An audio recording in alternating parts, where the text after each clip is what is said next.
Welcome to Ayushman భవ. Cancer సమస్యలతో మీరు బాధపడుతున్నారా? క్యాన్సర్ ట్రీట్మెంట్ విధానంలో రేడియేషన్ థెరపీ పాత్ర ఏంటి?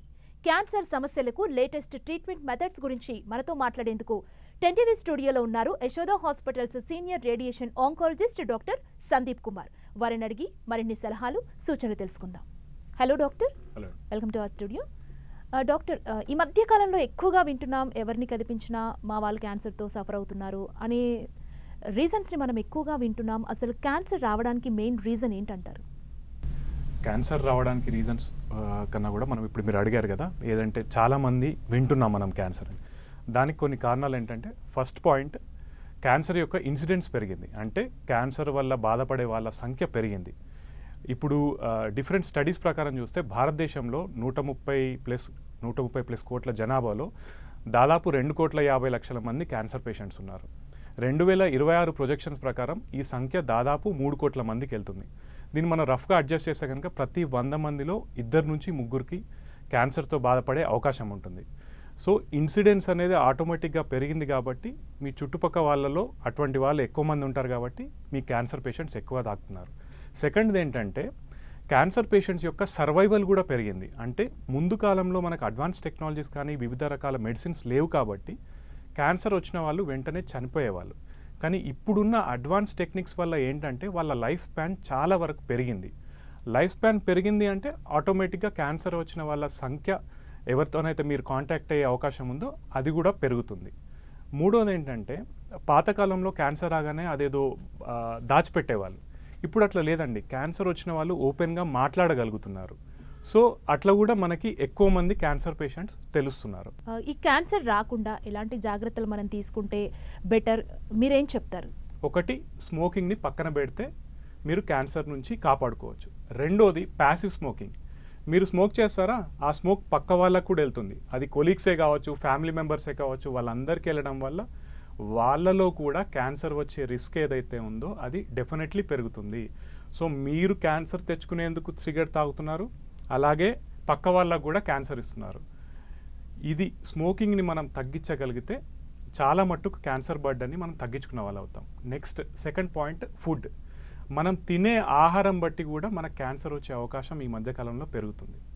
మనము ఈ మధ్యలో ఎక్కువ ఏమంటున్నాన్ని ఫుడ్స్ ఏవైతే ప్యాకెట్ ఫుడ్స్ ఉంటాయో అవి ఎక్కువగా తీసుకుంటాం. అవి ఎక్కువ తీసుకోవడం వల్ల ఏంటంటే అందులో కార్సినోజెనిక్స్ ఉంటాయి కాబట్టి అది కూడా మీ బాడీ మీద ఎఫెక్ట్ చేస్తుంది.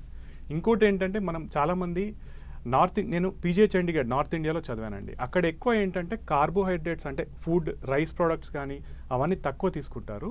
వెజ్జీస్ ఏవైతే ఉంటాయో వెజిటేబుల్స్, వాళ్ళకి ఖచ్చితంగా వాళ్ళ మీల్స్లో వెజిటేబుల్ క్వాంటిటీ ఎక్కువ ఉంటుంది. అదే కాకుండా ఫ్రూట్స్ క్వాంటిటీ ఎక్కువ ఉంటుంది. మనం సౌత్ ఇండియాకి వచ్చేసరికి రైస్ ఇంత పెట్టుకుంటాం, వెజిటేబుల్ ఇంత తింటాం అన్నట్టు. సో దానివల్ల ఏంటి, అసలు వెజిటేబుల్స్ ఫ్రూట్స్ ఎందుకు ఇంపార్టెంట్ అంటే, వెజిటేబుల్స్ అండ్ ఫ్రూట్స్లో యాంటీ ఆక్సిడెంట్స్ ఉంటాయి. ఆ యాంటీ ఆక్సిడెంట్స్ ఏం చేస్తాయి, మీకు క్యాన్సర్ కారకమైనటువంటి ఆక్సిడెంట్స్ని తక్కువ చేస్తాయి. ఆ తక్కువ చేయడం వల్ల మీకు ఆటోమేటిక్గా క్యాన్సర్ రిస్క్ అనేది ఏదైతే ఉందో అది తగ్గుతుంది. సో మీ ఫుడ్లో ఖచ్చితంగా vegetables, green leafy vegetables, fruits కానీ ఎక్కువ మోతాదులో ఉంటే మీ క్యాన్సర్ రిస్క్ తగ్గుతుంది. మూడోది, వర్కౌట్. ఫిజికల్ వర్కౌట్ ఎందుకు అంటే చాలామంది అనుకుంటారు ఫిజికల్ వర్కౌట్కి క్యాన్సర్కి ఏంటి సంబంధం అంటే, డైరెక్ట్ రిలేషన్ లేకున్నా కూడా ఒబెసిటీ అంటే మీ అధిక బరువు is a risk factor for cancer. మీరు రెగ్యులర్గా వర్కౌట్ చేస్తే ఏమవుతుంది, ఆటోమేటిక్గా ఆ ఒబెసిటీ రిస్క్ని తగ్గిస్తారు. సో ఇండైరెక్ట్గా మీరు క్యాన్సర్ రిస్క్ని కూడా తగ్గించుకున్న వాళ్ళు అవుతారు. దీనివల్ల ఇంకో లాభం కూడా ఉంది. ఏంటంటే, ఫుడ్ తిన్న తర్వాత ఎంతసేపు అయితే మీ శరీరంలో ఆ ఫుడ్ ఉంటుందో ఆ టైంలో అబ్జార్ప్షన్ అనేది జరుగుతూ ఉంటుంది. అంటే పొట్టలో నుంచి అది బయటికి వెళ్ళే లోపు ఫుడ్ని అది అబ్జార్బ్ చేసుకుంటూ ఉంటుంది. ఎంత లేట్గా అది బయటికి వెళ్తే అంత ఎక్కువసేపు అబ్జార్ప్షన్ ఉంటుంది. ఆ అబ్జార్బ్ చేసుకునేది ఏదైతే ఉందో ప్రోటీన్స్ లేదా మన బాడీకి అవసరం అనేటివే కాకుండా ఫుడ్లో ఉన్నటువంటి టాక్సిన్స్ని కూడా తీసుకుంటుంది అన్నట్టు. ఓకేనా? సో ఆ టాక్సిన్స్ ఎక్కువైతున్నాయంటే ఆటోమేటిక్గా మీకు క్యాన్సర్ వచ్చే అవకాశం కూడా పెరుగుతుంది. సో మీకు వర్కౌట్ ప్రాపర్గా చేస్తే ఒకటి, ఒబెసిటీ తగ్గుతుంది, రెండు, ఆ ట్రాన్సిట్ టైం ఏదైతే ఉందో అది కూడా తగ్గుతుంది. కాబట్టి మీకు క్యాన్సర్ వచ్చే అవకాశం డెఫినెట్లీ తగ్గుతుంది.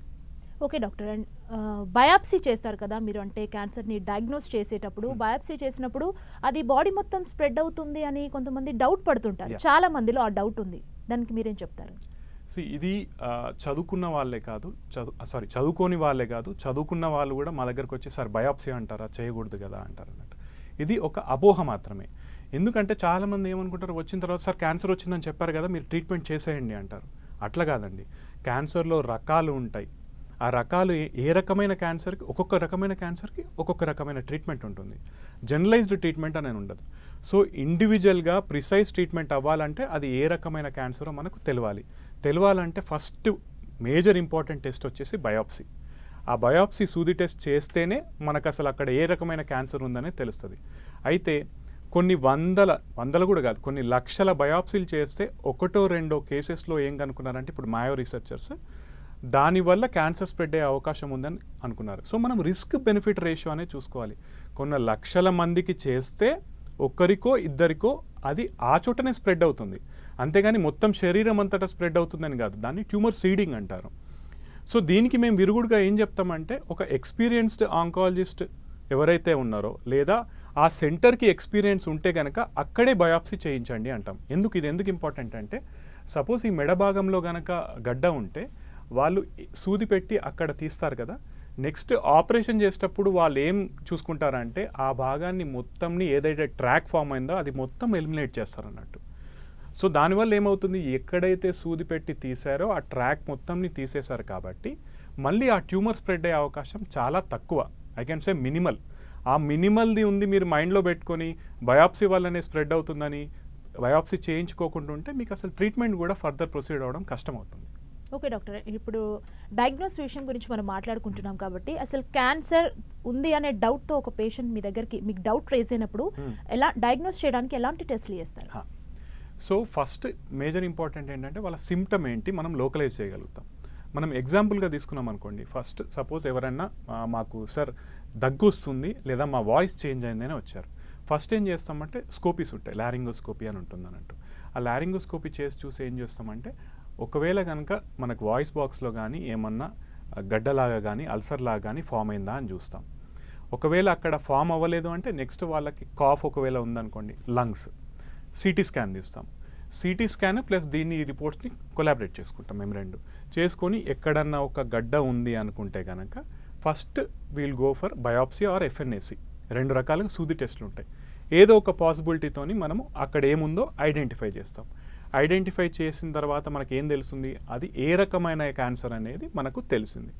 నెక్స్ట్ స్టెప్ ఏంటంటే అది అక్కడే ఉందా, శరీరంలో ఇంకెక్కడన్నా పాకిందా అనేది.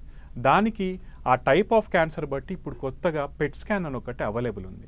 పెట్ స్కాన్ ఎంత ప్రిసైజ్ అంటే మనకు దాదాపు 6 మిల్లీమీటర్లు ఉన్నటువంటి చిన్నగా ఉండే క్యాన్సర్ గడ్డనైనా కూడా అది లైట్ బల్బ్ లాగా డిఫరెంట్ కలర్తో చూపిస్తుంది అన్నట్టు. సో పెట్ స్కాన్ చేస్తాం. పెట్ స్కాన్ చేయడం వల్ల మనకు ఓన్లీ శరీరంలో అక్కడే ఉందా, మిగతా ఎక్కడన్నా వెళ్ళిందా. అక్కడే ఉంటే నెక్స్ట్ ఒకవేళ లంగ్ క్యాన్సర్ అనుకోండి, లోకలైజ్డ్ లంగ్ క్యాన్సర్ ఆపరేషన్ చేసి తీసేయడం. వేరే భాగానికి ఎక్కడికైనా వెళ్తే దాని ప్రకారంగా ట్రీట్మెంట్ని మనం మాడిఫై చేసుకుంటూ ఉంటాము. ఓకే డాక్టర్, అంటే మీరు ఒక రేడియేషన్ ఆంకాలజిస్ట్గా రేడియేషన్తో క్యాన్సర్ని ఎలా ట్రీట్ చేస్తారు, దాని ప్రాసెస్ ఏ విధంగా ఉంటుంది చెప్తారా? ఓకే, రేడియేషన్ ఆంకాలజిస్ట్ యొక్క పని చెప్పే ముందు అసలు క్యాన్సర్ అంటే ఏంటంటే నార్మల్ కణాలు ఎక్కువగా మల్టిప్లై అయ్యి వాటి మల్టిప్లై అయ్యే కెపాసిటీ పెరిగిపోతుంది అన్నట్టు. అంటే డిఎన్ఏ ఆల్టరేషన్స్ అవుతాయి వాళ్ళలో. సో ఇటువంటి క్యాన్సర్ ఏవైతే ర్యాపిడ్లీ మల్టిప్లయింగ్ కణాలు ఏవైతే ఉన్నాయో దాని మీద రేడియేషన్ యాక్షన్ అవుతుంది అన్నట్టు. ఎలా, ఆ క్యాన్సర్ కణాల యొక్క డిఎన్ఏని డ్యామేజ్ చేసేస్తుంది. డిఎన్ఏ డ్యామేజ్ అవ్వడం వల్ల అవన్నీ చనిపోతాయి అన్నట్టు. ఓకేనా? సో ఇది ఎట్లా చేస్తారు, ఒక సర్జన్ ఎలాగైతే లోపలికి వెళ్ళి ఆపరేషన్ చేసి ఏ గడ్డ అవుతుందో అది తీసేస్తారో, మేము ఒక స్పెసిఫిక్ సిటీ స్కాన్ ఉంటుంది, దాన్ని మేము ప్లానింగ్ సిటీ అంటాం. ప్లానింగ్ సిటీ స్కాన్ చేసి అక్కడ ఎక్కడైతే గడ్డ ఉందో దాన్ని ఐడెంటిఫై చేసి డ్రా చేస్తాం అన్నట్టు. డ్రా చేసి గడ్డ అనేది ఒకటే ఇంపార్టెంట్ కాదు, మనకు రేడియేషన్ ఇచ్చేటప్పుడు దాని పక్కని నార్మల్ భాగాలు ఎట్లున్నాయి అనేది కూడా ఇంపార్టెంట్. ఆ నార్మల్ భాగాలు ఎంత క్లోజ్గా ఉన్నాయి అనేది కూడా ఇంపార్టెంట్. ఆ నార్మల్ భాగాలను కూడా మేము డ్రా చేసుకుంటాం అన్నట్టు. డ్రా చేసుకొని మెషిన్కి ఏం ఇన్ఫర్మేషన్ ఇస్తామంటే, ఇక్కడ గడ్డ ఉంది, దీనికి ఇంత డోస్ వెళ్ళాలి, దాని పక్కనే నార్మల్ భాగాలు ఉన్నాయి, దానికి ఎంత లీస్ట్ డోస్ పాసిబుల్ అయితే అంత లీస్ట్ పాసిబుల్ డోస్ వెళ్ళాలని చెప్పి క్యాల్కులేషన్ స్టార్ట్ చేస్తాం అన్నట్టు. మెషిన్ ఏం చేస్తుంది, మనకు ప్లాన్స్ ఇస్తూ ఉంటుందండి. సార్ మేము ఈ చోట ఇంత రేడియేషన్ ఇవ్వగలుగుతాం, దీనికి ఇంత లీస్ట్ పాసిబుల్ డోస్ వెళ్తుంది అని చెప్పి. అట్లా రిపీటెడ్ ప్లాన్స్ చేసి ఫైనల్గా ఒక ప్లాన్ అడాప్ట్ చేసి డైలీ రేడియేషన్ ఇవ్వడం స్టార్ట్ చేస్తాం. ఓకే డాక్టర్, అంటే రేడియేషన్ గురించి చెప్తున్నారు కదా, అసలు రేడియేషన్లో ఎన్ని టైప్స్ ఉంటాయి? రేడియేషన్ టైప్స్ గురించి మాట్లాడినప్పుడు external beam radiation, internal radiation అని ఉంటుంది. ఎక్స్టర్నల్ రేడియేషన్ అంటే పేరులోనే ఉంది, బయట నుంచి రేడియేషన్ వచ్చి మీ శరీరంలోకి వెళ్తుంది. ఇంటర్నల్ రేడియేషన్ అంటే ఏంటంటే మీ లోపల ఒక మెషిన్ లాంటి చిన్న ట్యూబ్ లాంటిది పెడతాం, దాని నుంచి రేడియేషన్ పైకి వస్తుంది. Different types of cancers and stage of cancer బట్టి మనం ఏ రకంగా వాడేది అనేది డిసైడ్ చేస్తాం. ఎక్స్టర్నల్ రేడియేషన్లో మనకి ఏముంటుందంటే మళ్ళీ టైప్స్ ఆఫ్ రేడియేషన్ ఉంటుంది, అంటే టెక్నిక్స్ ఉంటాయి. 3D CRT అని, IMRT అని, ఆర్క్ థెరపీ అని, ఇమేజ్ గైడెడ్ రేడియోథెరపీ అని డిఫరెంట్ టెక్నిక్స్ ఉంటాయి. దీన్ని బ్రీఫ్గా మనం ఎక్స్ప్లెయిన్ చేస్తాం. 3 డైమెన్షనల్ రేడియేషన్ అంటే ఏంటంటే ఫర్ ఎగ్జాంపుల్ ఒక హెడ్ అండ్ నెక్ క్యాన్సర్, అంటే సపోజ్ టంగ్ క్యాన్సర్ ఉందనుకోండి, దానికి ఏం చేస్తాం, ఒక CT స్కాన్ చేసి ఇటువైపు నుంచి రేడియేషన్ ఫీల్డ్, ఇటువైపు నుంచి రేడియేషన్ ఫీల్డ్ ఇస్తాం. కానీ వెనుకున్న స్పైనల్ కార్డ్కి, అంటే బ్రెయిన్ నుంచి మన శరీరాన్ని కంట్రోల్ చేసేటువంటి స్పైనల్ కార్డ్కి ఎంత డోస్ వెళ్ళింది, మిగతా నార్మల్ భాగాలకి ఎంత డోస్ వెళ్ళింది, దాన్ని తక్కువ చేయొచ్చా అనే అవకాశం ఏదైతే ఉందో 3 డైమెన్షనల్ కన్ఫార్మల్ రేడియేషన్లో ఉండదు. దాని మీద వచ్చిన అడ్వాన్స్మెంటే IMRT, ఇంటెన్సిటీ మాడ్యులేటెడ్ రేడియోథెరపీ. దీనిలో కూడా పేరులోనే ఉంది, ఇంటెన్సిటీ మాడ్యులేటెడ్ రేడియేషన్. అంటే రేడియేషన్ యొక్క ఇంటెన్సిటీని మారుస్తారు అన్నట్టు. ఎలా మారుస్తారు? ఆ మెషిన్ ఏం చేస్తుందంటే ఎక్కడైతే మనకి ఎక్కువ రేడియేషన్ కావాలో, ఎక్కడైతే ట్యూమర్ ఉందో ఆ ట్యూమర్కి ఎక్కువ రేడియేషన్ ఇచ్చి వెనుక వైపు కానీ పక్కనున్న నార్మల్ భాగాలకి ఎంత లీస్ట్ పాసిబుల్ డోస్ వెళ్తుందో అంత లీస్ట్ పాసిబుల్ డోస్ వెళ్ళేలా ట్రై చేస్తున్నట్టు రేడియేషన్ యొక్క ఇంటెన్సిటీని మాడ్యులేట్ చేస్తుంది. దీన్ని IMRT ఆర్ ఆర్క్ థెరపీ అంటారు. నెక్స్ట్ దీని మీద వచ్చిన అడ్వాన్స్మెంటే image guided radiotherapy. Image guided మళ్ళీ పేరులోనే ఉంది, ఇమేజ్ గైడెన్స్.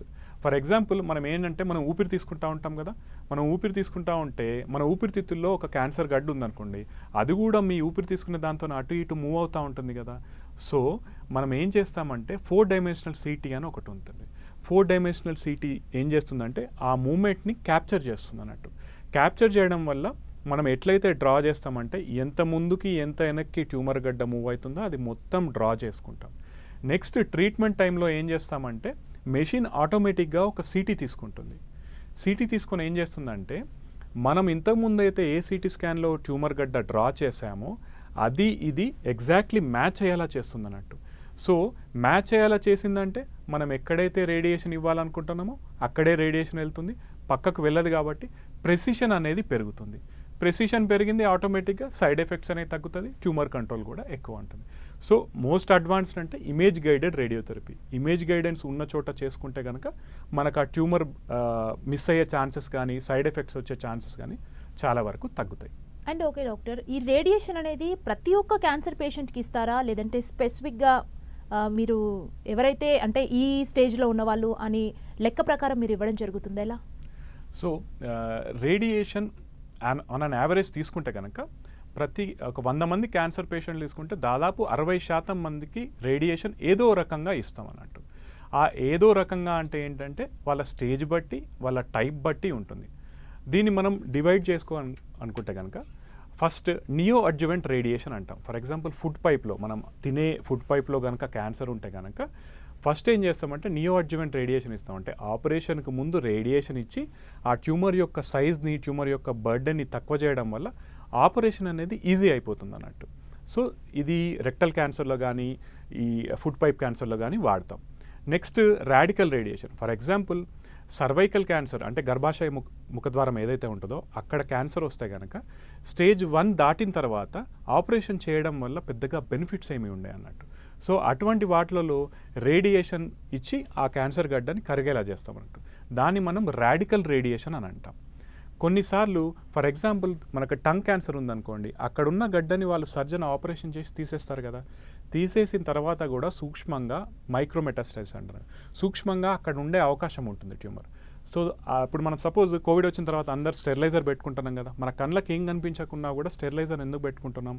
అక్కడ ఉండే క్రిములు ఏవైతే ఉన్నాయో అవి చనిపోయేలా చేయడానికి మనం స్టెరిలైజర్ పెడుతున్నాం.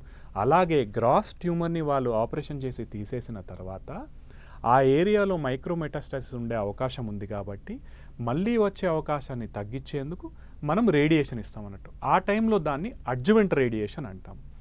ఇంకా కొందరికి స్టేజ్ 4 అని వింటాం కదా.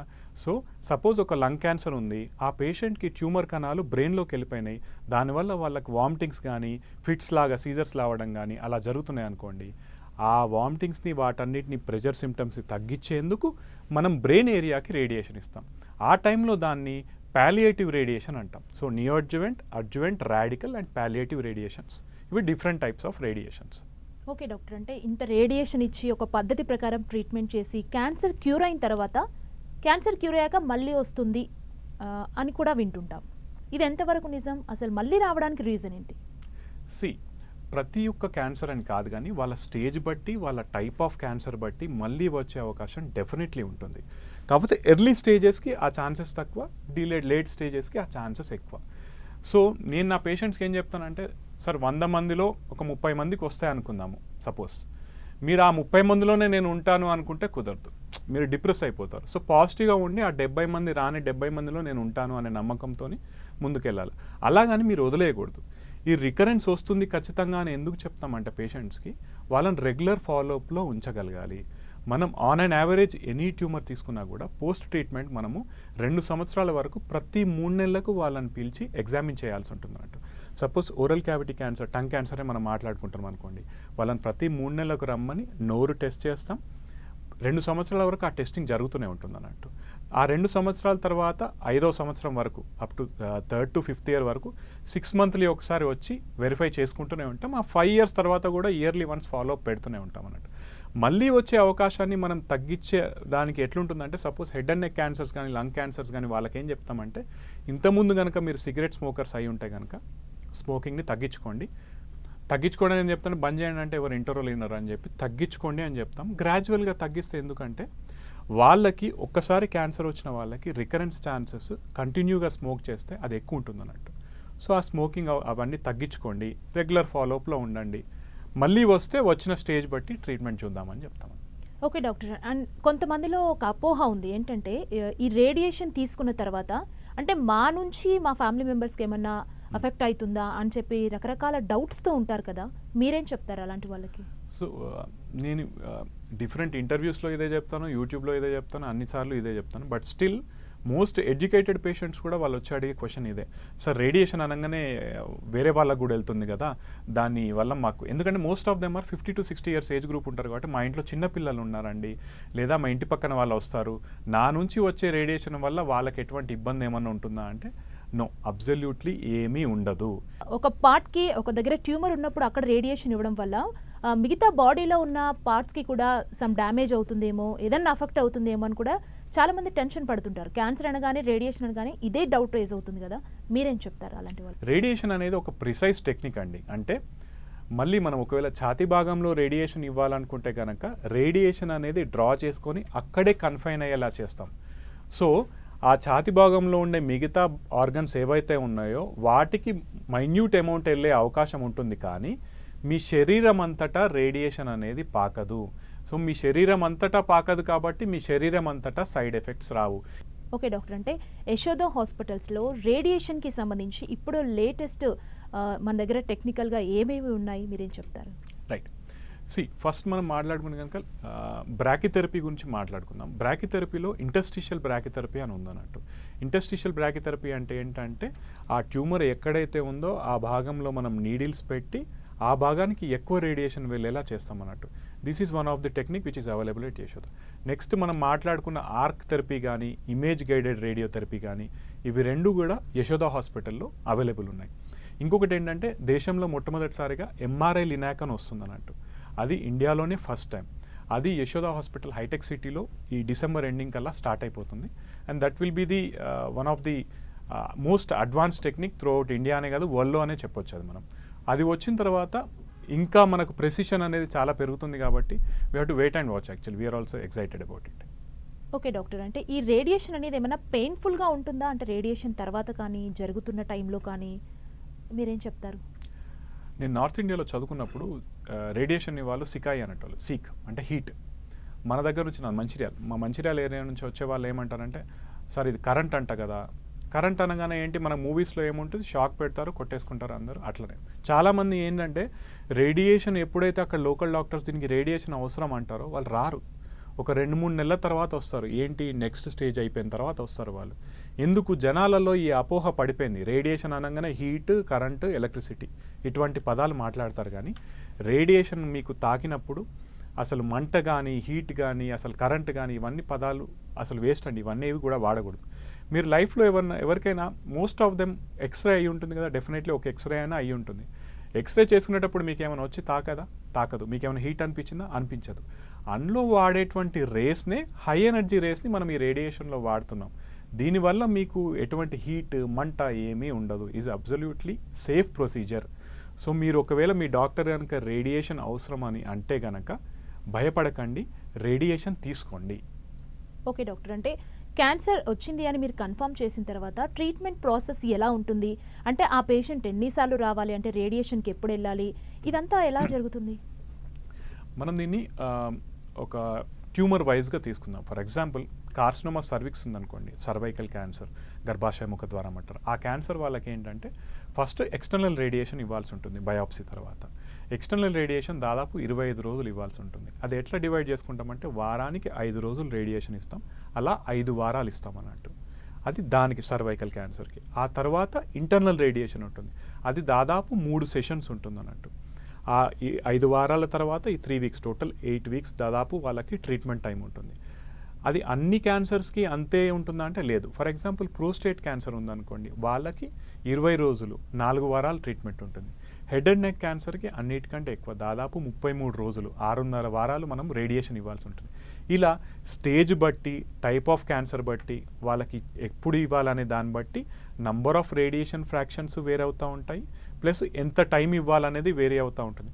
బట్ నేను చెప్పేది ఏంటంటే ఓవరాల్గా మనం ట్రీట్మెంట్ టైం తీసుకుంటే కనుక, అంటే పర్ డే ఎంత మనం నంబర్ ఆఫ్ డేస్ తీసుకున్న సార్ చాలామంది అన్ని వారాలా అంటారు. కాకపోతే మీకు డైలీ ఇచ్చేది 4 నుంచి 5 నిమిషాలు మాత్రమే. అండ్ ఇది ఏంటంటే మీరు వచ్చి అడ్మిట్ అవ్వాల్సిన అవసరం కూడా ఉండదు. మీరు డైలీ రావడం, తీసుకోవడం, వెళ్ళిపోవడం. అంటే మీ డైలీ యాక్టివిటీస్ ఏవైతే ఉన్నాయో దాదాపు 3-4 వారాలు నార్మల్గా చేసుకోవచ్చు. అన్లెస్ మీకు చాలా భయంకరమైన సైడ్ ఎఫెక్ట్స్ వస్తున్నాయి అనుకుంటే కనుక, ఈ భయంకరమైన సైడ్ ఎఫెక్ట్స్ అంటే భయపెట్టేటి ఏం కాదండి. వాళ్ళకి ఏంటంటే కొంత థ్రోట్ క్యాన్సర్ వాళ్ళకి మింగడానికి ఇబ్బంది అవుతుంది. అటువంటి వాళ్ళు ఏంటంటే 4 వారాల తర్వాత వాళ్ళకి కొంచెం రెస్ట్ ఇస్తాం. అంతేగాని మీ డైలీ యాక్టివిటీస్ చేసుకోకుండా అయితే రేడియేషన్ వల్ల అవ్వదు.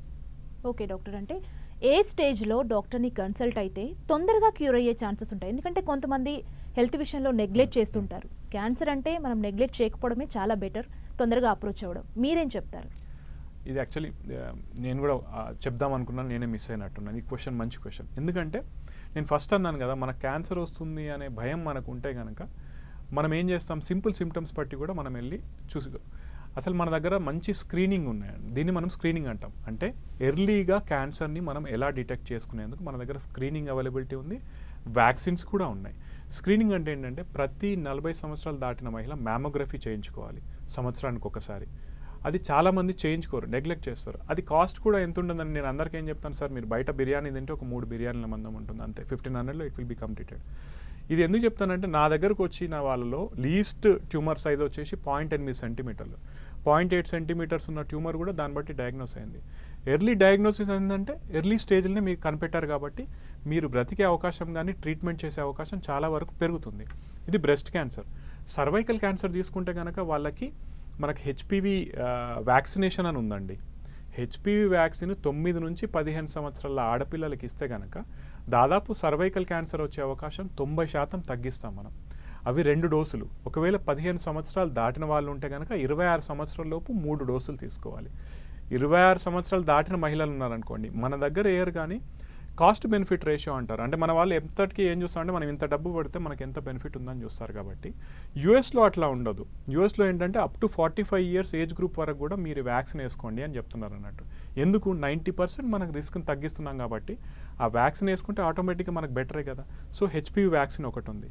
నెక్స్ట్ హెపటైటిస్ వ్యాక్సిన్ ఉంది. హెపటైటిస్ వ్యాక్సిన్ వేసుకోవడం వల్ల ఏంటి, మనకు లివర్ హెపటైటిస్ తగ్గుతుంది కదా, ఆటోమేటిక్గా లివర్ క్యాన్సర్ వచ్చే అవకాశం తగ్గుతుంది. అదిగాక మనకు సర్వైకల్ క్యాన్సర్ ప్రివెన్షన్ కోసం ప్యాప్ స్మియర్ అని ఉంది. లంగ్ క్యాన్సర్ని ముందుగానే కనుక్కునేందుకు లోడోస్ సిటీ స్కాన్ అని ఉంది. ప్రోస్టేట్ క్యాన్సర్ని ముందుగా కనుక్కునేందుకు పిఎస్ఏ అని ఉన్నాయి. ఇవన్నీ మనకు సింపుల్గా గూగుల్లో అన్ని సెర్చ్ చేస్తుంటాం కదా, సింపుల్గా స్క్రీనింగ్ గైడ్లైన్స్ అని మనం సెర్చ్ చేసామనుకోండి, ఇవన్నీ లైన్గా వస్తాయి. అవన్నీ మనం తెలిసి పాటిస్తే కనుక క్యాన్సర్ని ఎర్లీగా కనుక్కుంటాము. అలాగే ఈ వ్యాక్సిన్స్ వేసుకుంటే కనుక అసలు మన పిల్లల్ని క్యాన్సర్ రాకుండా కాపాడుకుంటాం మనం. Okay doctor. అండ్ ఇంకొకటి ఏంటంటే క్యాన్సర్ వచ్చింది అనగానే ఇంకా మన లైఫ్ అయిపోయింది, క్యాన్సర్ వచ్చింది అని డిప్రెస్ అయిపోయి ఇంకా ఎక్కువగా ఆలోచించి అది ఎక్కువ చేసుకుంటారు, ఉన్న డిసీజ్ని ఇంకా ఎక్కువ చేసుకుంటారు కదా. సో ఆ టైంలో ఎలా స్ట్రాంగ్గా ఉండాలి, ట్రీట్మెంట్ వెళ్ళినప్పుడు కానీ ఫుడ్ విషయంలో కానీ మీరేం చెప్తారు? ఇది చాలా కాంప్లికేటెడ్. యాక్చువల్లీ ఇంత సింపుల్గా అనిపిస్తుంది కానీ ఎందుకు కాంప్లికేటెడ్ అంటే, మా దగ్గర ఒక 10 మంది పేషెంట్స్ ట్రీట్మెంట్ తీసుకుంటున్నారు అనుకోండి, ఒక 4 to 5 మెంబర్స్ ఇంట్లో వాళ్ళు క్యాన్సర్ వచ్చిందని చెప్పరు. వాళ్ళకి క్యాన్సర్ వచ్చిందని చెప్పకపోవడం, వాళ్ళు ఏమంటారంటే క్యాన్సర్ వచ్చిందని చెప్తే సార్ వాళ్ళు డిప్రెస్ అయిపోతారు సార్ అని చెప్పరు. కాకపోతే మీరు ఇంకో రకంగా ఆలోచించండి, ఏంటంటే వాళ్ళ క్యాన్సర్ వచ్చిందని చెప్పకుండా డైలీ మీరు తీసుకొస్తున్నారు, డైలీ ట్రీట్మెంట్ ఇప్పిస్తున్నారు. సో వాళ్ళకి మైండ్లో ఏముంటుంది, వీళ్ళు నాకు ఏదో చేస్తున్నారు కానీ నాకేమో తగ్గట్లేదు. ఆ ఫీలింగ్ వల్ల ఏంటి, వాళ్ళ అప్రహెన్షన్ వల్ల వాళ్ళకి మెంటల్, ఒక రకంగా చెప్పాలంటే యాక్చువల్లీ మెంటల్ టార్చర్ అది. సో నేను నా దగ్గరకు వచ్చే వాళ్ళకి కూర్చోబెట్టి ఏం చెప్తానంటే, అట్లీస్ట్ వాళ్ళకు క్యాన్సర్ ఉందన్న విషయం చెప్పండి. ఎందుకంటే చుట్టుపక్కల ఉండే క్యాన్సర్ పేషెంట్ చూస్తే ఆ హెయిర్ ఊడిపోవడం వలన మిగతా ఎఫెక్ట్స్ వలన వాళ్ళకి తెలిసిపోతుంది ఇదేదో ట్రీట్మెంట్ జరుగుతుంది అని తెలిసి. అప్పుడు వాళ్ళు చాలా లో అయిపోతారు. మా దగ్గర కొంతమంది వచ్చి ఏమంటారంటే, సార్ నా క్యాన్సర్ ఉందని తెలిసింది, నా బాధ ఏంటంటే మా ఇంట్లో వాళ్ళు నాకు చెప్పలేదు, వేరే వాళ్ళ ద్వారా నాకు తెలిసిందని చెప్పి. సో ఆ లోనెస్ ఇంకా ఎక్కువ ఉంటుంది. సో నేనేం చెప్తానంటే, వచ్చిన వాళ్ళకి స్టేజ్ ఏంటి అని క్లియర్గా చెప్పండి. క్లియర్గా దీని మీద స్టడీస్ కూడా ఉన్నాయండి. ఒకవేళ కనుక ఒక 100 మందిలో స్టేజ్ ఏంటి అని చెప్పి ట్రీట్మెంట్ చేసి మిగతా వాళ్ళకి చెప్పకుండా ట్రీట్మెంట్ చేస్తే, ఎవరైతే చెప్పి ట్రీట్మెంట్ చేసుకున్నారో, అంటే వాళ్ళకి తెలిసి ట్రీట్మెంట్ చేసుకున్నారో, వాళ్ళ సైకలాజికల్గా వాళ్ళు చాలా బ్రేవ్గా ఉంటారు. సో ఆ ట్రీట్మెంట్ని వాళ్ళు చాలా పాజిటివ్గా తీసుకుంటారు కాబట్టి అవుట్కమ్స్ కూడా బెటర్గా ఉంటాయి యాక్చువల్లీ. క్యాన్సర్ ట్రీట్మెంట్లో రేడియేషన్ చాలా కీ రోల్ ప్లే చేస్తుంది. రేడియేషన్ ప్రాసెస్కి సంబంధించి మా ప్రేక్షకులకు చాలా విషయాలు తెలియజేశారు doctor. Thank you so much. Thank you. చూశారు కదా, ఇది ఇవాల్టి ఆయుష్మాన్ భవ. మరో కార్యక్రమంతో మళ్ళీ కలుద్దాం. చూస్తూనే ఉండండి 10 TV.